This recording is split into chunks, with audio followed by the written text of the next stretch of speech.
എല്ലാവരും healthy and happy ആയിട്ടിരിക്കുന്നു എന്ന് വിശ്വസിക്കുന്നു. ഓഗസ്റ്റ് ഫസ്റ്റ് വീക്ക് നമ്മൾ ബ്രസ്റ്റ് ഫീഡിങ് വീക്കായിട്ടാണ് ആചരിക്കുന്നത്. അപ്പോൾ നമ്മൾ ഒബ്വിയസ്ലി സംസാരിക്കാൻ പോകുന്നത് ബ്രസ്റ്റ് ഫീഡിങ്ങിനെ പറ്റിയായിരിക്കും അല്ലേ? അതെ.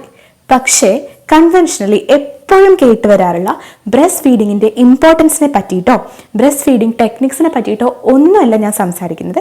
മറിച്ച് ബ്രസ്റ്റ് ഫീഡ് ചെയ്യുന്ന അമ്മമാർക്ക്, മിക്ക അമ്മമാർക്കും ഫേസ് ചെയ്യേണ്ടി വന്നിട്ടുള്ള ഒരു പ്രധാന പ്രശ്നമായിരിക്കും ഈ ചുറ്റും നിന്ന് കുറ്റം പറയുന്ന കുറേ പേര്. അവരുടെ കുറേയധികം തെറ്റിദ്ധാരണകളെ പറ്റിയിട്ടും അതിൻ്റെ കൃത്യമായ ക്ലാരിഫിക്കേഷൻസിനെ പറ്റിയിട്ടുമാണ് നമ്മൾ ഇന്നത്തെ ഈ വീഡിയോയിൽ ഡിസ്കസ് ചെയ്യാൻ പോകുന്നത്. അതുകൊണ്ട് തന്നെ ബ്രസ്റ്റ് ഫീഡ് ചെയ്യുന്ന അമ്മമാരെ മാത്രം ഉദ്ദേശിച്ചുകൊണ്ടുള്ളതല്ല ഈ വീഡിയോ, മൊത്തം സൊസൈറ്റിനെ ഉദ്ദേശിച്ചുകൊണ്ടുള്ളതാണ്.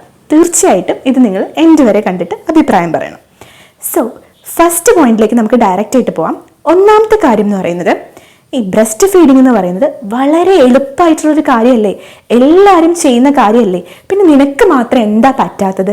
ഞങ്ങളൊക്കെ എത്ര കുട്ടികളെ പെറ്റ് പോറ്റി വളർത്തിയതാണ്, നിനക്ക് മാത്രം പറ്റുന്നില്ല, നിന്റെ ചുറ്റുമുള്ള ബാക്കി എല്ലാവർക്കും പറ്റുന്നുണ്ടെന്നൊക്കെ പറഞ്ഞിട്ടുള്ള കമ്പാരിസൺസും കുറ്റപ്പെടുത്തലുകളും കുറേയധികം പേര് കേട്ടിട്ടുണ്ടാവും. നമുക്ക് ഡയറക്റ്റ് ആയിട്ട് നമ്മുടെ അടുത്ത് വന്നിട്ടുള്ള പോസ്റ്റ് ഡെലിവറി കേസസിൽ നിന്ന് നേരെ കേട്ട അനുഭവമുള്ള കാര്യമാണ്.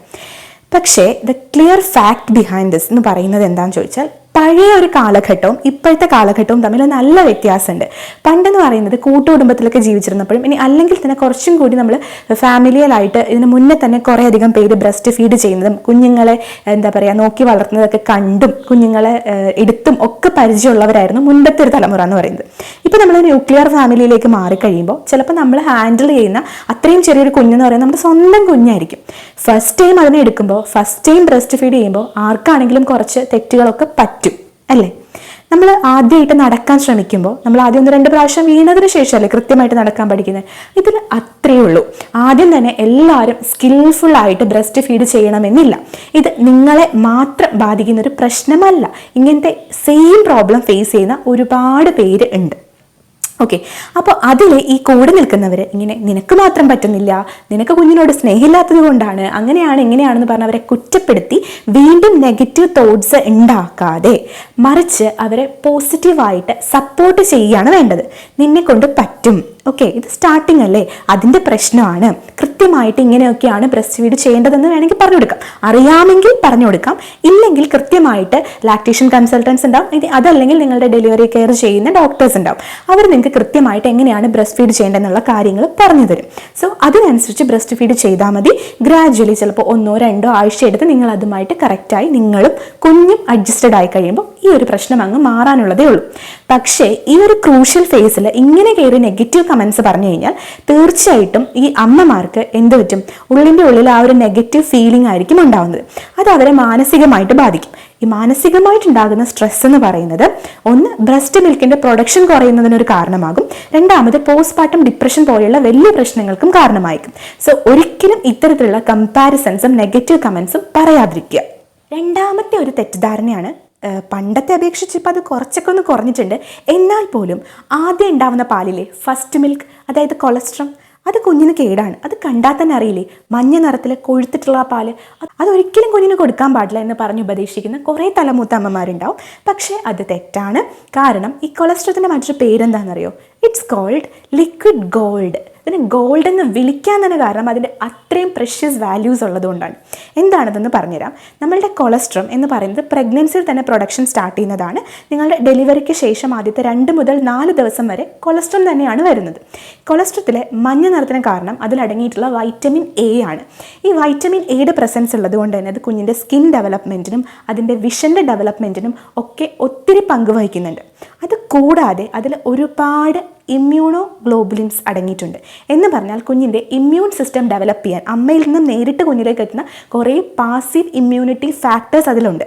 കുഞ്ഞിൻ്റെ വളർച്ചയെ ഹെൽപ്പ് ചെയ്യുന്ന ഗ്രോത്ത് ഫാക്ടേഴ്സ് അതിലുണ്ട്. അപ്പോൾ അതൊരിക്കലും കളയേണ്ട ഒന്നല്ല. അത് കൂടാതെ ഈ കൊളസ്ട്രത്തിന് ഒരു മൈൽഡ് ലാക്സേറ്റീവ് പ്രോപ്പർട്ടി ഉണ്ട്. ലാക്സേറ്റീവ് എന്ന് പറഞ്ഞു കഴിഞ്ഞാൽ നമ്മുടെ മോഷൻസ് കൃത്യമായിട്ട് പോകാൻ ഹെൽപ്പ് ചെയ്യുന്നത്.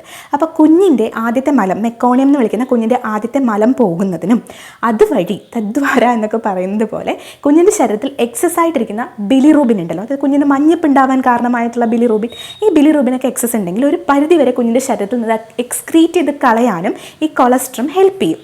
സോ അതുകൊണ്ട് ആരെന്തൊക്കെ പറഞ്ഞാലും ആദ്യത്തെ ആ പ്രഷ്യസ് ആയിട്ടുള്ള ഗോൾഡ് നിങ്ങളുടെ കുഞ്ഞിലേക്ക് എത്തിക്കേണ്ടത് ആവശ്യമാണ്. അപ്പോൾ ഒരിക്കലും അത് തെറ്റല്ല, അല്ലെങ്കിൽ കുഞ്ഞിന് കേടല്ല എന്നുള്ള കാര്യം കാര്യം എന്ന് പറയുന്നത്, ഓരോ പ്രാവശ്യം ഫീഡ് ചെയ്യുന്നതിന് മുമ്പും നിപ്പിളും ബ്രസ്റ്റും നന്നായിട്ട് സോപ്പൊക്കെ ഇട്ട് കഴുകണം, അല്ലെങ്കിൽ കുഞ്ഞിന് ഇൻഫെക്ഷൻസ് ഒക്കെ വരില്ലേ. ഇങ്ങനെ പറഞ്ഞ ആരെങ്കിലും ഉപദേശിക്കുന്നുണ്ടെങ്കിൽ അവരുടെ മുഖത്ത് നോക്കി നിങ്ങൾ തിരിച്ചു പറയണം, അത് അങ്ങനെ അല്ല. ആ ഒരു നിപ്പിളിന്റെയും ഏരിയോളയുടെയും ഭാഗത്തുള്ള കുത്തു പോലെയുള്ള ഒരു സ്ട്രക്ചർ ശ്രദ്ധിച്ചിട്ടില്ലേ? പ്രഗ്നൻസിയുടെ സമയത്ത് പ്രൊമിനന്റ് ആവുകയും ലാക്ടേഷൻ ഫേസിൽ അത് പ്രൊമിനന്റ് ആയി നിൽക്കുകയും ചെയ്യുന്ന ഈ സ്ട്രക്ചറിന്റെ പേര് മോൺഗോമെറി ട്യൂബർക്കിൾ എന്നാണ്. മോൺഗോമെറി ട്യൂബർക്കിളിന്റെ ജോലി അല്ലെങ്കിൽ അതിന്റെ ഫംഗ്ഷൻ എന്താണെന്ന് ചോദിച്ചു കഴിഞ്ഞാൽ, അത് ഒരു ലിപ്പിഡ് സബ്സ്റ്റൻസ് സെക്രീറ്റ് ചെയ്യുന്നുണ്ട്. അതായത് ഒരു ഓയിലി ആയിട്ടുള്ള ഒരു സബ്സ്റ്റൻസിനെ അത് പ്രൊഡ്യൂസ് ചെയ്യുന്നുണ്ട്. ഈ ഓയിലി ആയിട്ടുള്ള സബ്സ്റ്റൻസിന്റെ ബെനിഫിറ്റ്സ് പറഞ്ഞു കഴിഞ്ഞാൽ, ഒന്ന്, അതിനൊരു പ്രത്യേകതരം അരോമ, അതായത് സ്മെല്ലുണ്ട്. അതുകൊണ്ട് തന്നെ കുഞ്ഞിന് കൃത്യമായിട്ട് അമ്മയുടെ നിപ്പിളും ഏരിയോളയും എവിടെയാണ് വരുന്നത് എന്നുള്ളത് മനസ്സിലാക്കാൻ വേണ്ടി പറ്റും. രണ്ടാമത്തെ കാര്യം, ഈ ഒരു ലിപ്പിഡ് സബ്സ്റ്റൻസ് നമ്മളുടെ ഏരിയോളേനെയും നിപ്പിളിനെയും മോയ്സ്ചറൈസ്ഡ് ആയിട്ട് ലൂബ്രിക്കേറ്റഡ് ആയിട്ട് നിർത്താൻ ഹെൽപ്പ് ചെയ്യും. സോ അതുകൊണ്ട് തന്നെ സോർ നിപ്പിള്, നിപ്പിൾ ക്രാക്ക് പോലെയുള്ള പ്രശ്നങ്ങളെ ഒരു പരിധിവരെ ഒഴിവാക്കാനായിട്ട് ഇത് ഹെൽപ്പ് ചെയ്യും. മൂന്നാമത്തെ ഫാക്ടർ എന്ന് പറയുന്നത്, ഇതിന് ഒരു ബാക്ടീരിയൽ പ്രൊട്ടക്ഷൻ, അല്ലെങ്കിൽ നമുക്കൊരു എന്താ പറയുക, ഇൻഫെക്ഷൻസിനെയൊക്കെ പ്രിവെന്റ് ചെയ്യാനുള്ള ഒരു ബാരിയർ ആക്ഷനും കൂടി ഇതിനുണ്ട്. സോ ഇത് സോപ്പിട്ട് കഴുകിക്കളഞ്ഞ എന്താ പറ്റുക, ഇതിന്റെ ഈ പറഞ്ഞ പ്രയോജനങ്ങളൊന്നും നിങ്ങൾക്ക് കിട്ടാതെ വരും. മറിച്ച് സോർ നിപ്പിൾ ഉണ്ടാവാൻ കാരണമാകും, കുഞ്ഞിന് കൃത്യമായിട്ട് ഡിറ്റക്ട് ചെയ്യാൻ പറ്റാതെ വരിക മുതലായിട്ടുള്ള പ്രശ്നങ്ങളിലേക്കാണ് ഇത് വഴിതെളിക്കുന്നത്. സോ ആരൊക്കെ എന്തൊക്കെ പറഞ്ഞാലും ഫീഡ് ചെയ്യുന്നതിന് മുമ്പ് സോപ്പിട്ട് ഒരിക്കലും നിപ്പിളൊന്നും വാഷ് ചെയ്യേണ്ട ആവശ്യമില്ല. പിന്നെ ഫീഡ് ചെയ്തതിന് ശേഷമൊക്കെ നിങ്ങൾക്ക് വേണമെന്ന് വെച്ചാൽ ജസ്റ്റ് ഒന്ന് സാധാരണ വെള്ളം ഉണ്ടല്ലോ, സാധാരണ വെള്ളം കൊണ്ട് മാത്രം വേണമെങ്കിൽ കഴുകാമെന്നുള്ളൂ. അതും അത്ര ആവശ്യമുള്ളൊരു കാര്യമൊന്നും അല്ല. നാലാമത്തെ കാര്യം എന്ന് പറയുന്നത്, ബ്രസ്റ്റ് ഫീഡ് ചെയ്യുമ്പോഴുള്ള വേദനയൊക്കെ അങ്ങനെ സാധാരണയാണ്. സോർ നിപ്പിൾ ഉണ്ടാകുന്നത്, നിപ്പിൾ ക്രാക്ക് ഉണ്ടാകുന്നതൊക്കെ സാധാരണ എല്ലാവർക്കും ഉള്ളതാണ്. അത് എല്ലാവർക്കും ഉള്ളതാണ്, പക്ഷെ അത് നോർമൽ അല്ല. അതാണ് മനസ്സിലാക്കേണ്ടത്. ഈ സോർ നിപ്പിളും നിപ്പിൾ ക്രാക്കും ഒക്കെ എത്രമാത്രം വേദനാജനകമാണെന്നുള്ളത് അത് അനുഭവിച്ചവർക്കും അവർ അനുഭവിക്കുന്ന ആ പെയിൻ കണ്ട ഡോക്ടേഴ്സിനും അറിയാം, അല്ലേ?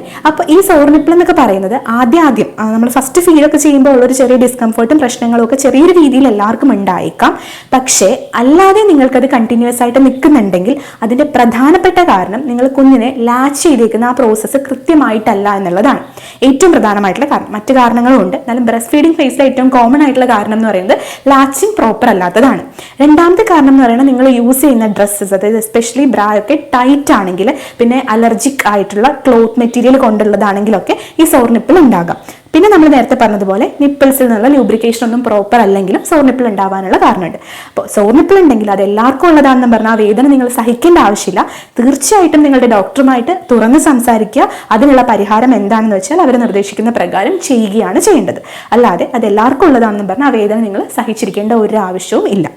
അഞ്ചാമത്തെ കാര്യം എന്ന് പറഞ്ഞാൽ, ഈ ബ്രസ്റ്റ് ഫീഡ് ചെയ്യുന്ന അമ്മ അല്ലെങ്കിൽ ആ പെണ്ണ് ബ്ലാങ്ക് ആയിട്ടുള്ള ഡയറ്റാണ് കഴിക്കേണ്ടത്. അവരിങ്ങനെ എല്ലാ ഭക്ഷണവും ഒന്നും കഴിക്കാൻ പാടില്ല എന്നാരെങ്കിലും പറയുന്നുണ്ടെങ്കിൽ അത് കേൾക്കേ വേണ്ട.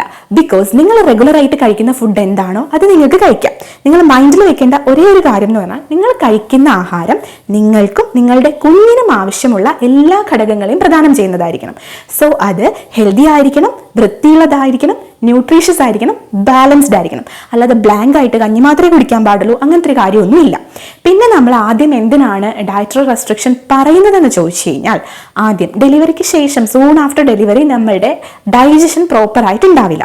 ആ ഡൈജഷൻ പ്രോപ്പറായി വരുന്നത് വരെ നിങ്ങൾ ലൈറ്റ് ആയിട്ടുള്ള ഫുഡ് കഴിക്കണം. നിങ്ങളുടെ ഡൈജഷൻ പ്രോപ്പറായി, നിങ്ങളുടെ വിശപ്പും നിങ്ങളുടെ ബവൽ മൂവ്മെന്റ്സ് ഒക്കെ കൃത്യമായി കഴിഞ്ഞാൽ ഗ്രാജുവലി നിങ്ങൾ നിങ്ങളുടെ റെഗുലർ ഡയറ്റിലേക്ക് തന്നെ തിരിച്ചു പോയിക്കൊള്ളാനാണ് വിവരമുള്ള ഡോക്ടേഴ്സ് പറയുക. സോ അത് മാത്രം കേട്ടാൽ മതി. അല്ലാതെ ബാക്കിയുള്ളവർ പറയുന്നത് വെച്ചിട്ട് നിങ്ങൾക്ക് ഇഷ്ടപ്പെട്ട ഭക്ഷണങ്ങളൊന്നും ഒഴിവാക്കേണ്ട ഒരു ആവശ്യവും വരുന്നില്ല.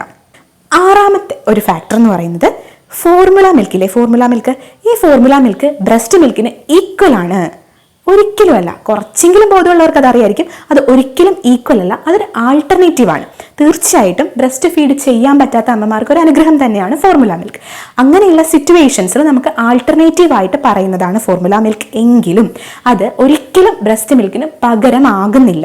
ബ്രസ്റ്റ് മിൽക്കിൽ അടങ്ങിയിട്ടുള്ള ആന്റിബോഡീസ് ഒന്നും തന്നെ ഈ പറഞ്ഞ മാനുഫാക്ചർഡ് ആയിട്ട് വരുന്ന ഫോർമുല മിൽക്കിൽ ഇല്ല എന്നുള്ള കാര്യം ആദ്യം തന്നെ മനസ്സിലാക്കുക.